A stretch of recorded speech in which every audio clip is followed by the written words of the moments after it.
nosso programa Diálogos no Espaço Democrático tem hoje, mais uma vez, como convidado o embaixador Marcos Azambuja. Ele vai tratar aqui conosco da atual política externa brasileira e as suas consequências. Lembrando, o embaixador Marcos Azambuja foi embaixador do Brasil na França e na Argentina, foi secretário-geral do Itamaraty e também coordenador da Conferência Rio 92, entre tantas outras funções que exerceu em sua longa trajetória diplomática.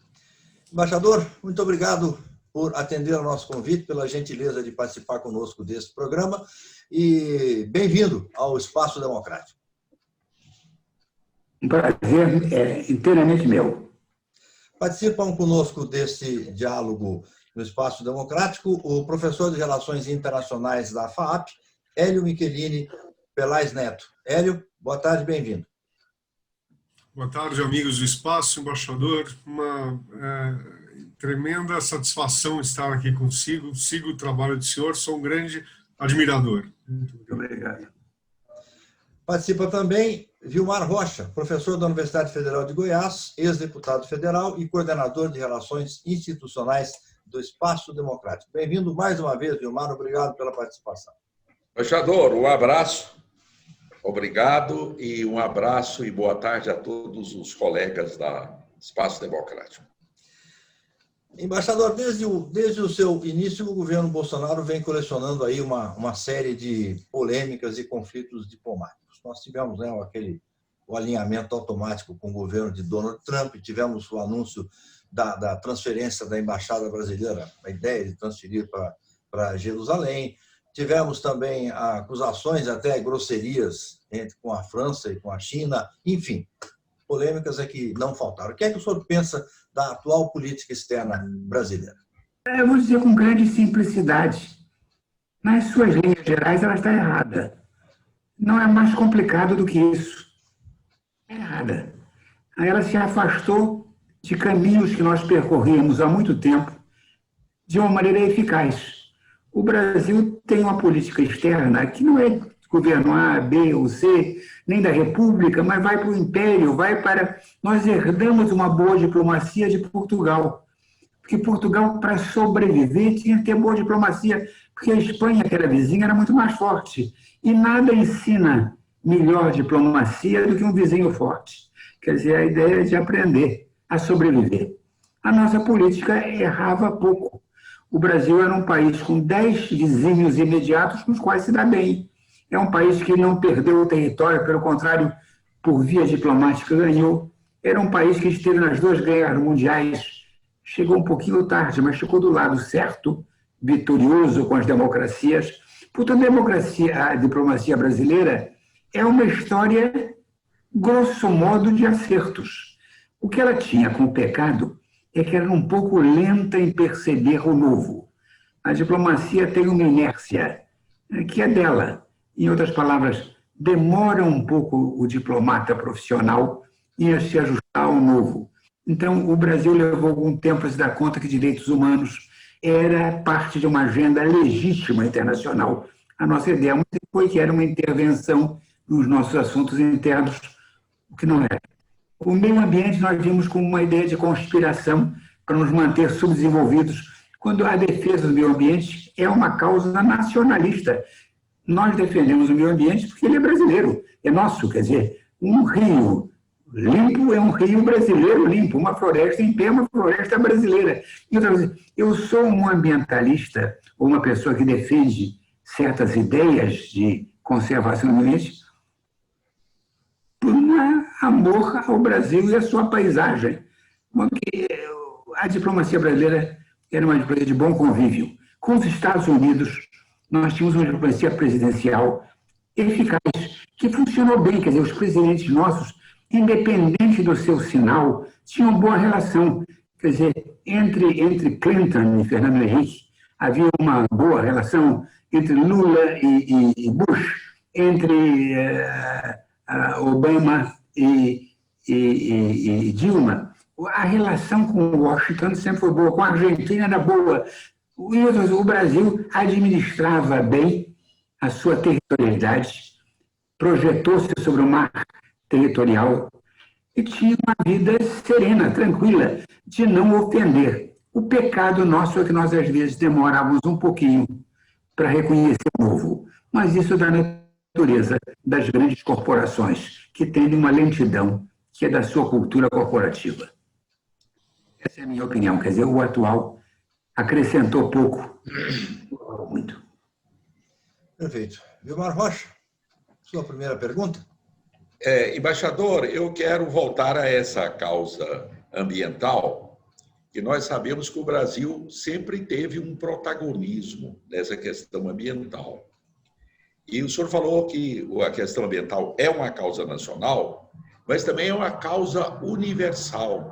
Eu considero que a questão ambiental está no mesmo nível da democracia, da liberdade, dos direitos humanos. É uma causa universal.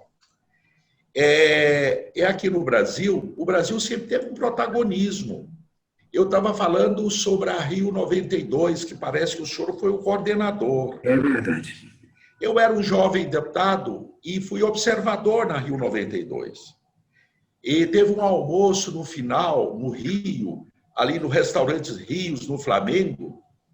Me parece que tinha lá uns 50 chefes de estados. É verdade. E eu me lembro que foi quando eu pessoalmente conheci o Fidel Castro. E o que me chamou a atenção não era a barba e nem o uniforme verde-oliva, que esse eu já conhecia. Mas a altura dele, eu achei que ele é muito alto, e que me chamou a atenção. Aquilo foi um marco para o Brasil nessa questão ambiental que o senhor estava perto, coordenou, articulou e etc. Depois, embaixador, eu participei também como observador, como curioso, da COP21 em Paris. E vi o protagonismo do Brasil, como é que o Brasil... E hoje deu tudo errado. As coisas estão estranhas. Quer dizer, eu concordo com o senhor, o país está perdendo um protagonismo, algo que ele tinha para apresentar ao mundo. E ao invés da gente... Nós nem nos estabilizamos e ficamos no mesmo lugar, nós estamos dando para trás. Então, com a sua experiência, eu quero saber o seguinte: o que fazer para o Brasil se inserir nessa vibe da sustentabilidade, da conservação ambiental? O que é que nós temos que fazer? Olha, os seus comentários são inteiramente apropriados, corretos. Eu queria fazer uma retificação do que eu disse. Quando eu disse que o meio ambiente era uma preocupação nacional, claramente, seu ponto é verdade. Não há causa mais universal na sua abrangência que o meio ambiente, que, por definição, ignora fronteiras, limites geográficos, tem, por definição, uma visão global planetária. O que eu quis acentuar é que, durante muito tempo, no Brasil, houve a ideia de que a preocupação com o meio ambiente era uma preocupação escandinava, europeia, norte-americana, e que aquilo era uma conspiração para nos manter subdesenvolvidos. Em outras palavras, os países tinham cortado as suas florestas e o Brasil não podia, ele, usar o seu espaço florestal. Então, eu quis valorizar a ideia de que o meio ambiente é preocupação nossa, obrigação nossa, soberana. Quer dizer, nós não tratamos do meio ambiente por causa da Suécia, nós tratamos do meio ambiente por causa de nós mesmos. É nosso interesse, é nossa responsabilidade. Portanto, esse era o primeiro argumento. Dois, eu queria dizer que eu concordo que o Brasil perdeu espaço e pegou terreno, porque ele se afastou de umas poucas coisas que eu acho essenciais. Diplomacia é, em primeiro lugar, moderação. O diplomata e a diplomacia têm de ser um instrumento para encontrar acomodação de interesses. A diplomacia é precursora da negociação, do diálogo, da busca de formas de entendimento. A diplomacia é, portanto, diálogo e é a procura de entendimento. E o Brasil adotou uma linguagem, que é a linguagem antidiplomática, é a linguagem da ofensa, do insulto, da simplificação grosseira, da retórica desnecessária. Portanto, o Brasil tem de voltar, a diplomacia brasileira, ao leito da linguagem moderada, do pensamento sóbrio, da ideia do interesse nacional a ser defendido não contra os outros, mas, de certa maneira, com os outros. O Brasil tem que ter, por exemplo, eu volto ao que o nosso grande vulnerabilidade, que é essa questão amazônica. O Brasil é sede de um tratado de cooperação amazônica que reúne os 9 condôminos amazônicos. Que já existe o tratado, já existe a organização, e apenas ao Brasil cabe agora exercer aquilo que é natural. 60% do chamado da bacia amazônica é território brasileiro. Então, cabe a nós um protagonismo, uma liderança, não por imposição retórica, mas pela natureza das coisas. Então, voltando, a diplomacia brasileira se perdeu numa agressividade verbal desnecessária, numa simplificação de objetivos desnecessária, numa relação com os Estados Unidos que tem de ser excelente dos dois lados. A ele interessa ao Brasil, o Brasil a eles.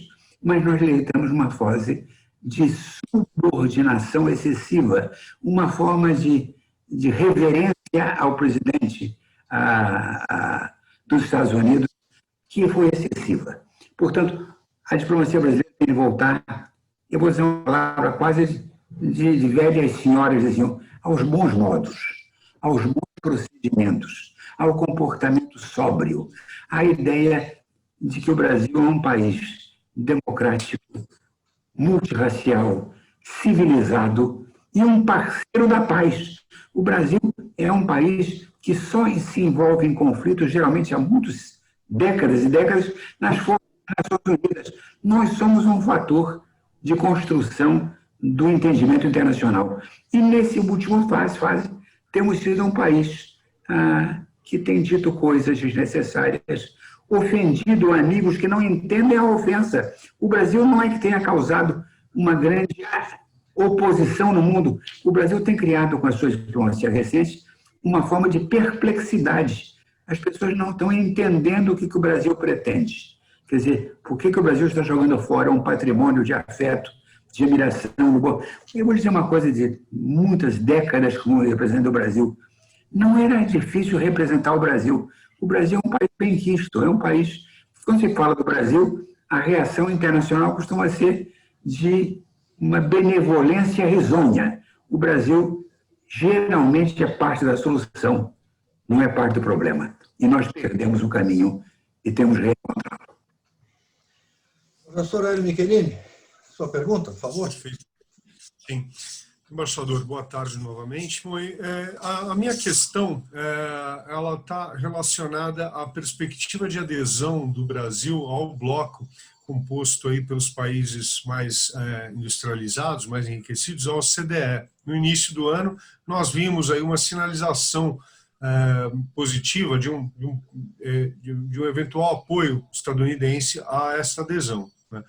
Embora alguns sustentassem que essa adesão ela esbarra, ou tenderia a esbarrar na resistência de outros membros, a perspectiva em si ela foi, por alguns, avaliada como positiva, porque por alavancar um processo de reformas legislativas, enfim, de boas práticas políticas que tendem a culminar em um avanço na atração, no potencial de atração de investimentos. Eu queria saber do senhor qual a avaliação do senhor sobre esse tema, se ele realmente está na pauta, se é possível projetar algum cenário neste sentido. Olha, eu estou de acordo com a sua preocupação.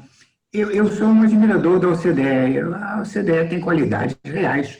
Perdeu importância na medida em que ela, que já foi uma associação que reunia 70%, 80% do PIB mundial, hoje representa alguma coisa com 40%. Os números que eu estou citando não são rigorosos, mas houve uma perda de importância. A ingresso do Brasil, eu sempre defendi muito uma aproximação intensa entre o Brasil e a OCDE. Não necessariamente uma participação plena, mas uma cooperação estreita, porque o selo da OCDE confere credibilidade, confere uma certa legitimidade. A OCDE tem qualidades importantes. E nós não podemos cair na caricatura de vê-la como um clube de países ricos. Ela é uma associação de países que tem comportamento com uma certa transparência recíproca. Em inglês, eles chamam peer reviews, as revistas, análises de iguais. Quer dizer, o selo, o aval da OCDE tem valor. O que eu não gosto é do Brasil se apresentar na OCDE e ficar na porta esperando ser aceito. O Brasil não é um país que possa ficar esperando um ingresso na portaria. Quer dizer, isso tinha que ser negociado de uma maneira mais sutil. Só entrarmos quando estivessem as cartas. O Brasil não pode ficar esperando que outros julguem se ele tem idoneidade ou relevância. O Brasil é um grande país e ele não pode se comportar como um pequeno país. Portanto, nós estamos na espera, no sereno da OCDE, esperando para sermos aceitos, o que não é prestigioso. Portanto, eu sou a favor do Brasil manter com a OCDE uma relação muito próxima, mas só entrar quando entrarem conosco a Índia, a China, os BRICS. Eu vou tentar dizer uma coisa. O Brasil é um cachorro muito grande. Quer dizer, o Brasil é parte de um pequeno clube hoje, com a Rússia, com a China, com a Índia e com a África do Sul, daqueles países que são, por qualquer definição, grandes potências, territoriais, demográficas, em termos de produção alimentar, em termos de commodities, em termos de presença científica. Portanto, o Brasil não é um país que possa entrar numa fila humilde. O Brasil tem de fazer valer a cada momento o seu peso, a sua massa crítica. Portanto, eu sou a favor de uma aproximação à OCDE, porque eu acho que ela dá um aval de qualidade a políticas econômicas e financeiras que tem valor. Agora, eu não tenho nenhuma ilusão que a OCDE já não é o que foi há 10, 20, 30 anos atrás. Se lembra, eu estou chovendo no molhado e ensinando o Pai Nosso não a vigários, mas a cardeais. Essencialmente, a OCDE é um filhote do Plano Marshall. Quer dizer, ele nasceu naquele momento de reconstrução da Europa. Portanto, a OCDE hoje tem muito menos peso e o Brasil muito mais peso. O que não pode é o Brasil ficar na antessala da OCDE, esperando ver se países de infinitamente menor peso que nós vão nos acolher.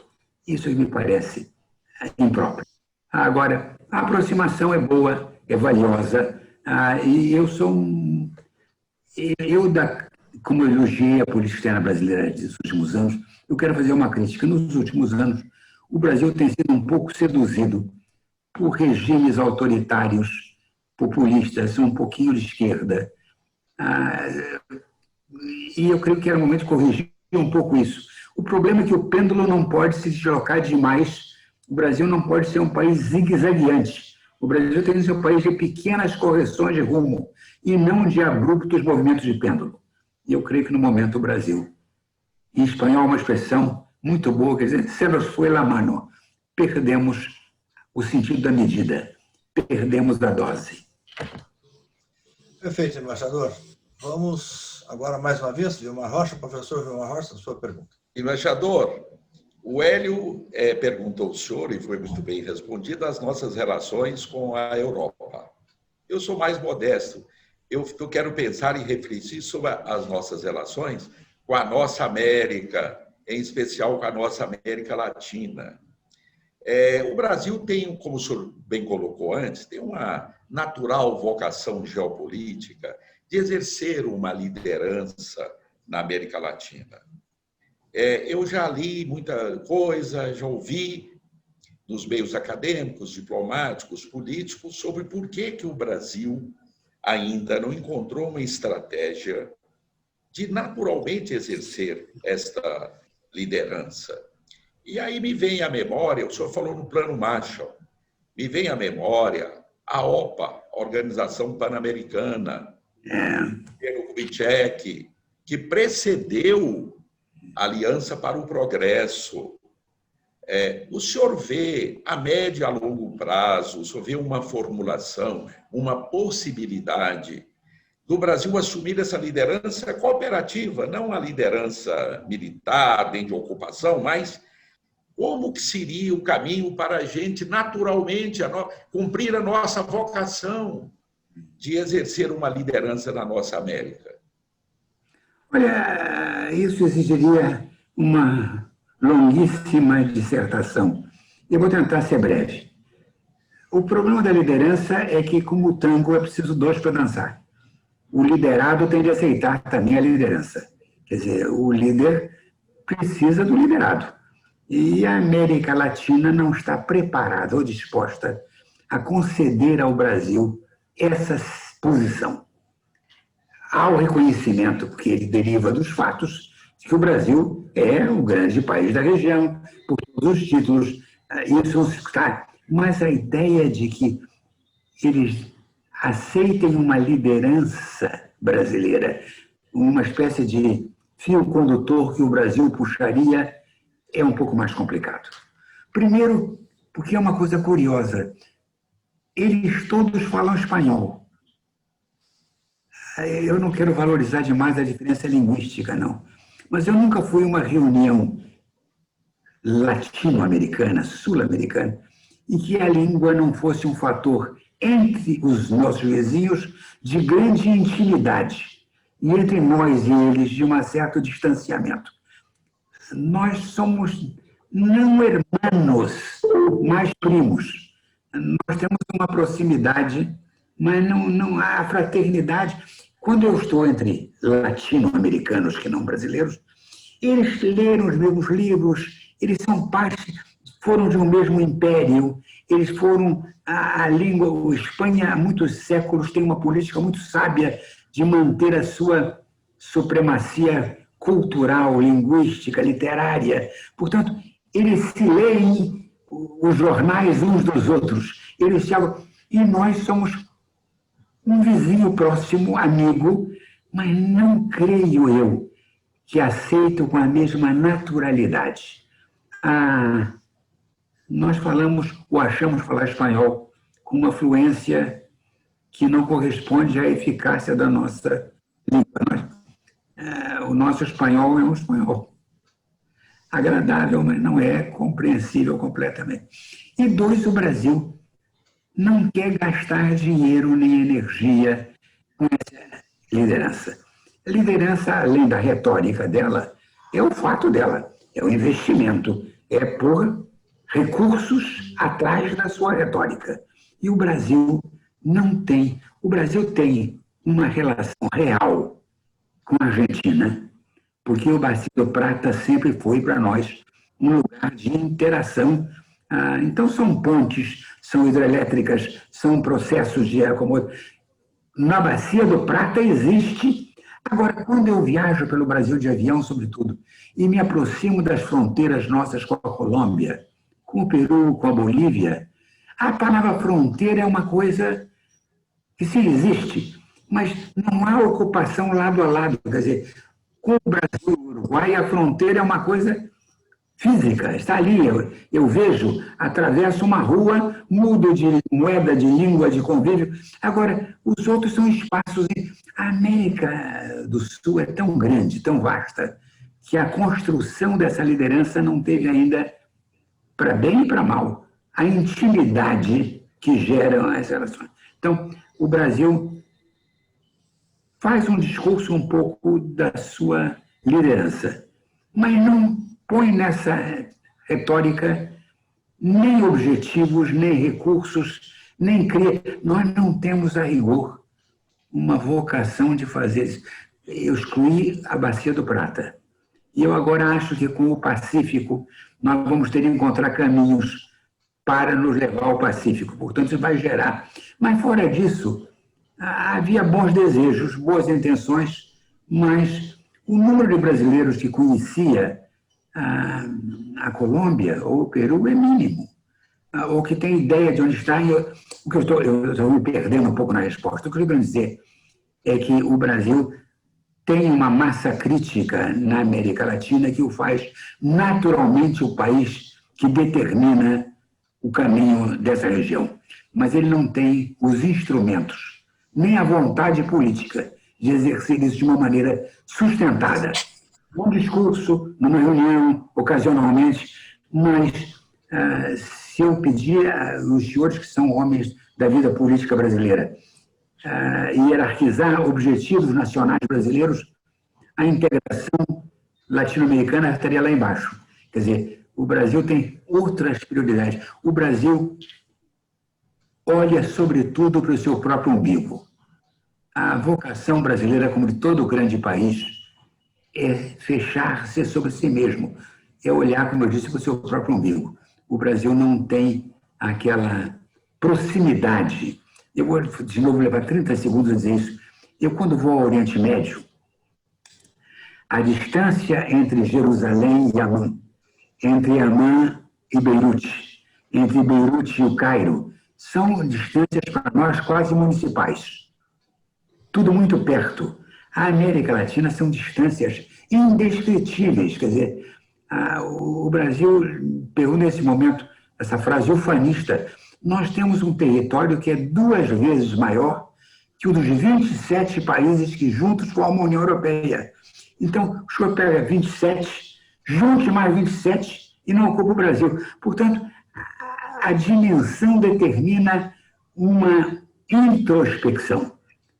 Ser diplomata no Brasil não é desagradável, mas não é prioritário, a não ser quando nós estamos definindo fronteiras, coisas. Fora disso, os outros são acessórios. Quer dizer, o Brasil não exerce uma liderança porque a liderança não está nas suas prioridades. A prioridade do Brasil continua a ser o seu próprio projeto. Professor Hélio Michelini. Perfeito. Embaixador, ainda nessa linha do posicionamento do Brasil, né, o advento da Covid-19 reacendeu uma série de debates antigos. Por um lado, por exemplo, nós vimos aí a proposta de substituição das importações ser revisitada, né, buscando eliminar um grau de dependência que nós possuímos em relação a medicamentos, a equipamentos de proteção individual. Por outro lado, percebe-se no mundo de hoje 2 orientações contrapostas e bastante hostis. O que seria aquela política denominada, o que vem sendo denominada diplomacia das máscaras de Pequim, contraposta, portanto, à política do America First de Washington. O Brasil, nesse jogo de interesses, viu talvez abalada a credibilidade de uma política externa pautada em neutralismo positivo, que é algo que talvez compõe uma tradição dentro da nossa diplomacia. O senhor, no começo da fala, inclusive, mencionou o valor, a relevância das tradições na estrutura da nossa política externa. Como nós podemos nos posicionar nesse jogo que é pouco atento aos interesses tropicais, buscando uma aproximação maior, mais assertiva aos valores da democracia, dos direitos humanos, que talvez estejam mais compostos na bandeira americana, ou sucumbindo ao peso dos números chineses, os números da economia chinesa, que sinalizam vantagens também bastante imediatas. Como o senhor pondera esse jogo na atualidade? Olha, que pergunta extraordinariamente interessante, boa, interessante. Eu não sei se eu sei respondê-la. Eu tenho um retrovisor que não é muito ruim, mas meu farol para frente é muito murcho, viu? 50 metros. Quer dizer, eu não sou um mau historiador, mas sou um profeta absolutamente inidôneo. Eu não vejo muito claramente o futuro. Mas, essencialmente, nós estamos iniciando uma nova Guerra Fria. Eu vou dizer coisas que são obviedades. Um ciclo da história do mundo está acabando. O século americano está se encerrando. Está surgindo uma outra coisa que eu não sei ainda nem definir, nem designar. Há uns 100 anos de solidão do Garcia Marques. Ele diz que houve um momento em que as coisas eram tão novas que ainda não tinham nem nome. Ele começa os 100 anos de solidão dizendo isso.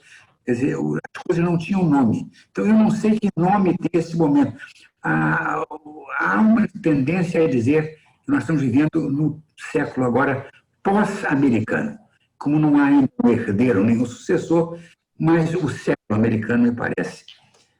O Brasil vai ter que jogar, como sempre, com ambiguidades.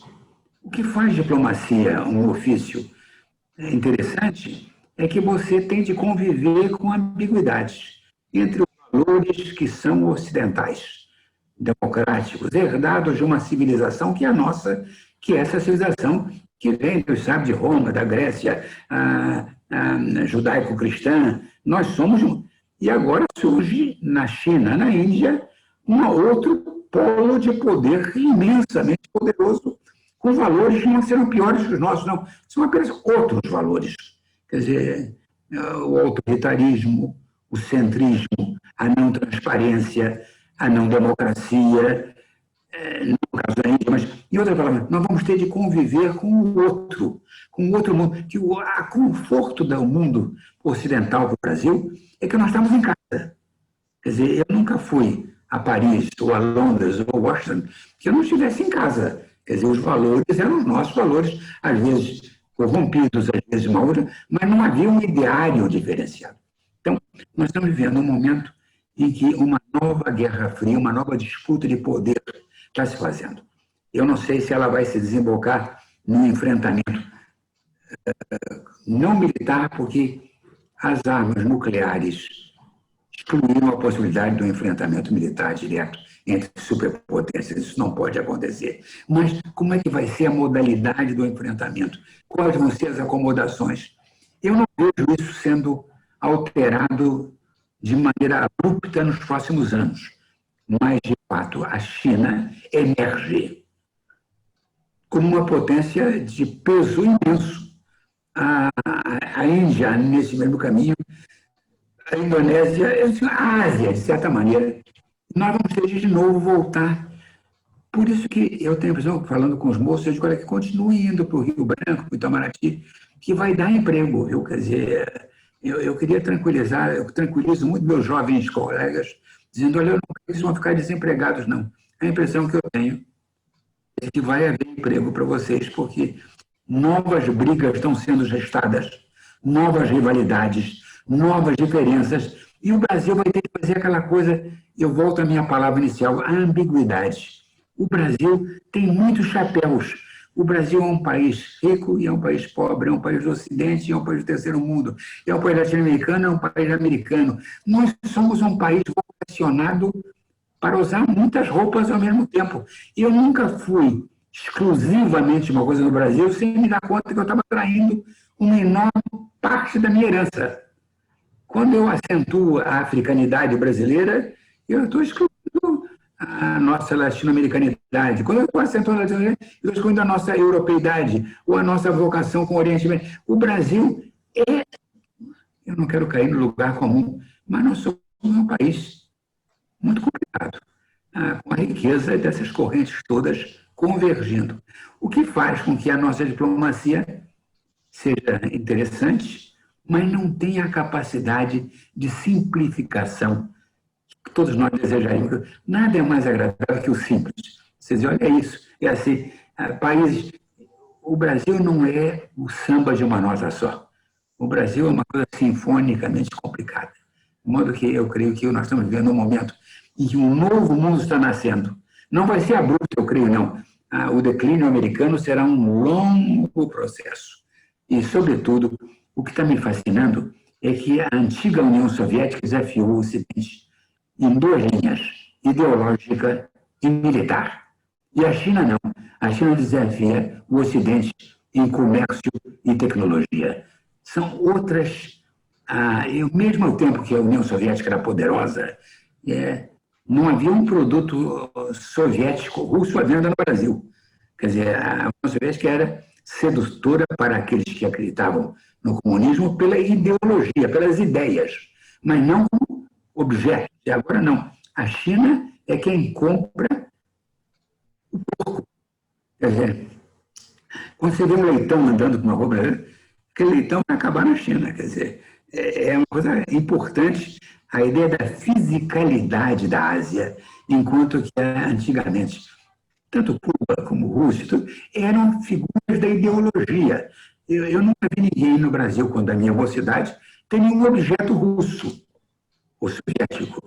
Não havia isso, não havia comércio. O que havia era sedução por uma alternativa. De qualquer maneira, nós estamos vivendo o fim de um ciclo e eu vejo com clareza o que acaba. E vejo com grande perplexidade o que começa. Eu só sei que está começando um novo, e esse novo terá uma dose de perigos. Havia um grande inglês que escreveu com o Bertrand Russell, junto com um livro que eu li, mas que dizem que é um livro definitivo chamado Tratado Lógico Matemático. Ele escreveu com Bertrand Russell, era Lord Alfred Whitehead, e que dizia sempre: o ofício do futuro é ser perigoso. Quer dizer, a função do futuro é ser perigoso. E nós queremos adivinhá-lo. E o futuro se nega a ser adivinhado. Porque na medida que ele é adivinhado, ele deixa de ser o futuro e vai ser uma extensão do presente. Não sei se está claro o que eu estou querendo dizer. Quer dizer, o futuro se reserva o direito de ser futuro. E nós queremos desvendá-lo. Então fica esse jogo interminável. Se nós queremos adivinhar o que vai acontecer, e o que vai acontecer chegando a dizer para nós o que vai acontecer. Embaixador Marcos Azambuja, eu sou de uma geração de jornalistas menos opinativa e mais afeita aos fatos, a buscar ouvir, aprender e, se possível, explicar. Nesse sentido, a nossa conversa aqui nesse programa me enriqueceu demais. Eu gostaria muito de agradecer a sua participação aqui nesse diálogo no Espaço Democrático, agradecer ao Vilmar Rocha e ao Hélio Michelini, que contribuíram brilhantemente para a nossa conversa, e uma palavrinha final para a sua despedida, se assim o desejar. Olha, quem agradece sou eu, pelo prazer desse reencontro, pela relevância do que vocês disseram e perguntaram, e pela minha tentativa de ser claro, de contribuir com alguma coisa.